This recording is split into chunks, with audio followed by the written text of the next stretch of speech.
Why do you want to do this thing? Imagining the assassination of President Bush just struck me as being a very arresting and very striking way of looking at where some of the administration's policies have taken us in the last 5 years. I mean, I think that the film uses the assassination of President Bush as a dramatic device to look at how the war on terror has been handled, to explore some of the consequences of the invasion of Iraq, polarizing effects of the war, and I hope it just gives a fresh take on the last 5 years. Were there any problems in getting financing for this film, and what were some of the negative aspects of working on it? There was no problem getting finance. Channel 4 in the UK and Film 4 funded the movie. I think it would have been very hard to get the film off the ground here. I think when you look at the initial reaction that, to the fact that I'd made the film, which was very strong here, then I think that's a good indicator that probably it would have been impossible to get funding here. If you do a sequel, do you think you'd maybe, if JFK had lived? I don't think there's a sequel to this film, or maybe there is a sequel to the film, but I'm not sure that it'd be me making it. What have you been doing before, and what do you want to do after?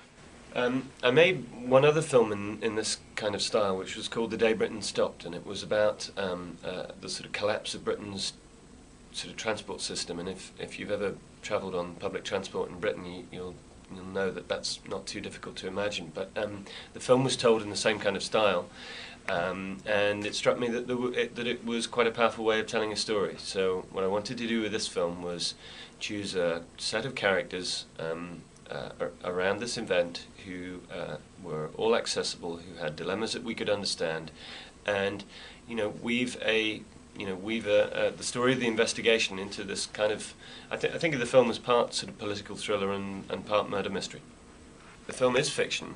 It's set in the future, but it's really about the present, and it's about some of the things that have happened in the last 5 years. And I hope that what the film does, I hope, is it sort of distorts reality. What the jury in Toronto said was that the film distorted reality to reveal a greater truth, and so that's, I hope, the impression that the audience will have, that it actually feels like a film about the world we live in, that it feels realistic, and then it's thought-provoking.